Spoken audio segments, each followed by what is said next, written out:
Yeah, I think another thing too that they've done well is affirmation, because I think one thing that all working moms struggle with is mom guilt. We are not always present for all the things, and we don't have always the cleanest house.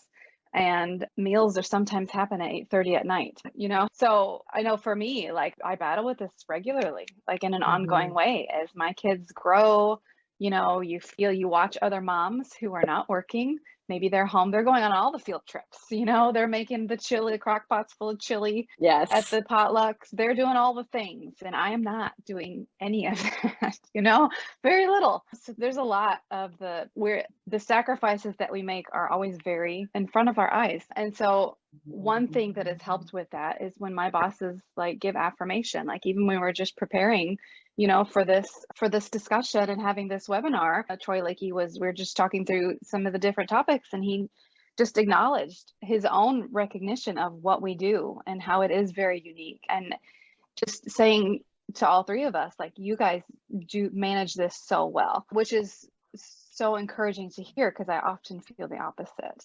Like, I'm not doing Mhm. this very well. I see all of my failures and all of my shortcomings and all the things I'm not doing. And so when I hear from my boss, like, no, you're actually, I think here from my perspective, you're doing this well.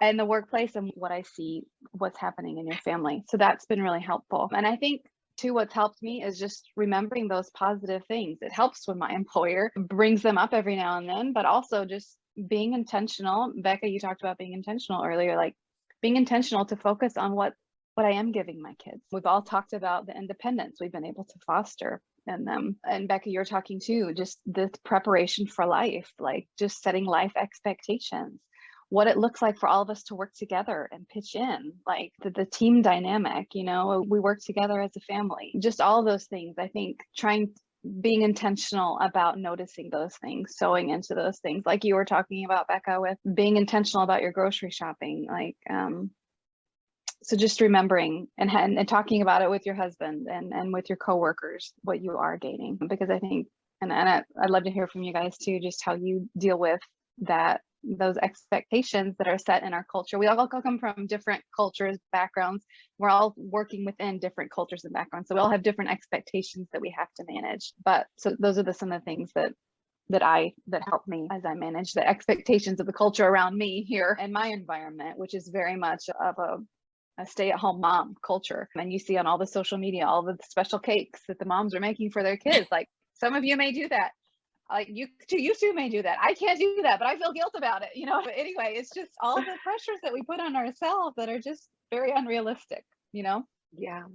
Yeah.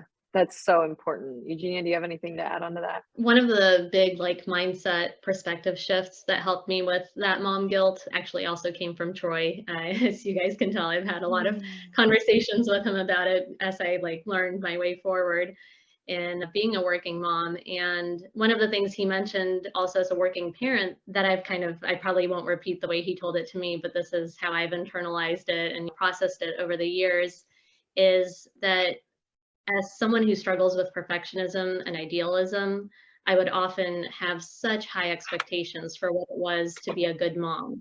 And I would tell myself, like, I'm not expecting to be perfect. I just want it to be really good. But my idea of really good was unattainable, like not by a long shot. And what he told me was, it doesn't have to be perfect, but it can be amazing. And I've kind of hung on to that phrase ever since of like, it's not perfect, but it is amazing. This little scrap of time that I've carved out with my kids is not perfect. And I wish it was picture perfect. And I wish, it was a homemade baked cake or whatever it is for for this special occasion. Or I wish they were wearing clothes that matched and we could take a photo and it would all look lovely, but none of that is the way that it is, and it's a little chaotic, and someone's crying in the background because they didn't get what they wanted, and I just snapped at someone 5 minutes ago. But this is our family and it is amazing, and we are spending good time together.